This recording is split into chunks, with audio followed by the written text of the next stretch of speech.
Hey, what's going on, everybody? Welcome to another installment of Leading in Life. All right, let's jump right in today. Let's have a conversation. I want to talk from the subject of surviving success. Surviving success. We talk a lot about surviving challenges.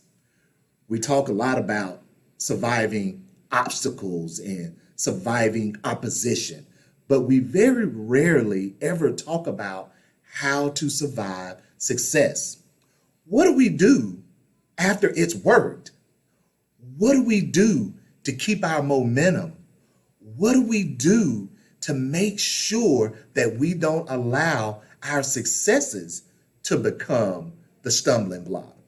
See, it's easy for us at the end of the year, as we are now, to kind of focus and look back and say, okay, this didn't really go the way that I thought I wanted it to go. This is what I need to do to improve it. And it's simply based off of the fact that something didn't really work out the way that we wanted to. But what about all of those things that went right? How do we celebrate ourselves, but still keep ourselves motivated and use that momentum to carry us into our new season in 2023?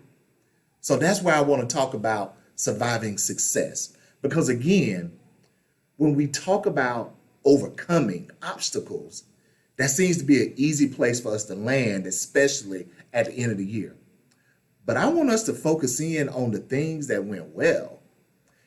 And how do we now build on that to keep that momentum going and crush it in 2023?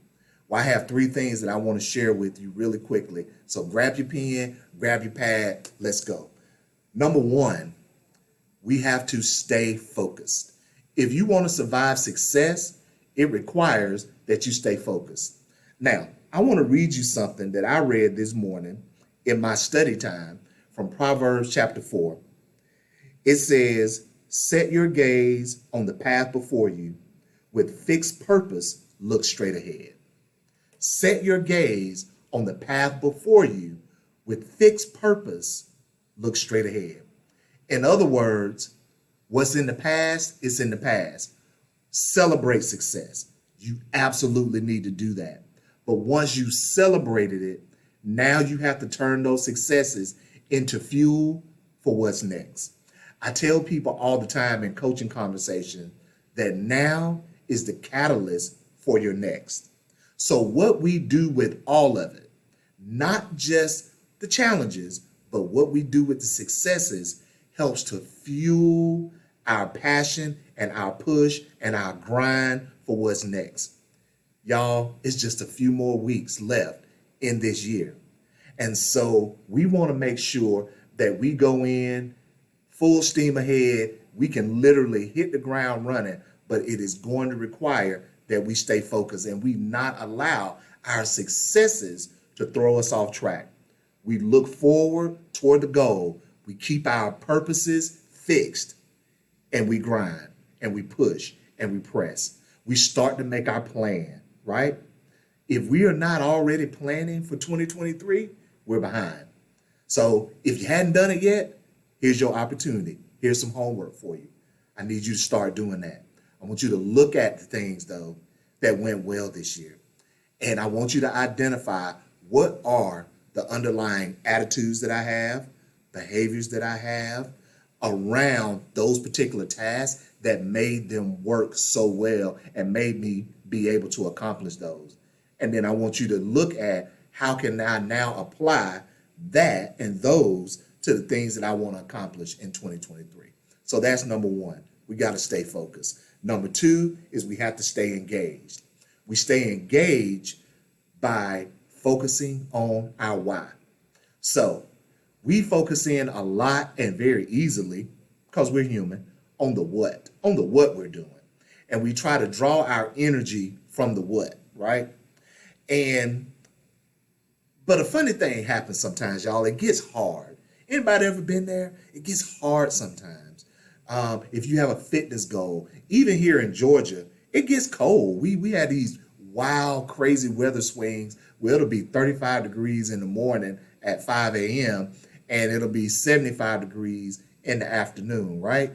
And so at 35 degrees, you may not want to get out and go walk and go run and drive to the gym, whatever it is. It's easy to just stay in the house and say, I'll do it later or whatever it is, because we're only focused on the what. We're focused on the, yeah, I have this goal and I need to work out.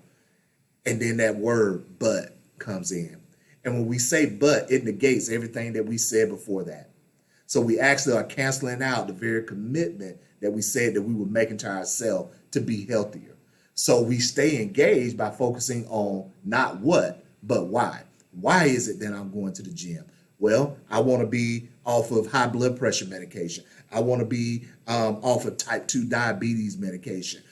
I want to look better in my suits. I want to look better for my spouse, whatever the case might be. I want to have more energy to be able to spend and go out on the ball field with my kids. Whatever the case is, focus in on the why, because the why will make you get out of bed when it's cold. The why will make you go and lift and run and train when you really don't want to, when you're really not feeling your best, when you had a long day. So as opposed to tuning in to the what, let's tune in to the why. And then last but certainly not least, if we want to survive success, we have to stay humble. Now, here's the thing. There's a such thing as false humility, right? There's a such thing as false humility. My mom used to say, it's a sorry dog that won't wag his own tail, right? And so it was her way of saying, listen, you have to celebrate yourself. You have to be your own cheerleader sometimes. And in life, that's okay, because you're not going to always have somebody clapping for you. But in the midst of all the applause, in the midst of all of the cheers, you got to stay humble. And humility really comes from a heart place. It comes from a place, especially for believers, it comes from a place of faith that is not by might, is not by power, but is by God's Spirit. It is by God's grace that I have the ability to do the things that I do. And so when we think about it, humility now becomes that thing that centers us. It becomes that anchor. It becomes that thing that holds us in place, so we don't do what the Bible says and think more highly of ourselves than we ought to, that we always keep things in proper perspective. So if we want to survive success, I know we talk a lot about surviving challenges and obstacles and failure, but we also got to begin to think as we go into next year, how do we survive success? How do we capitalize on the things that went right and the things that worked well and use them as momentum into our next?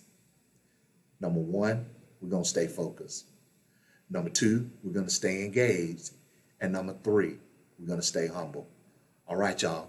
That's Leading in Life. See y'all next time.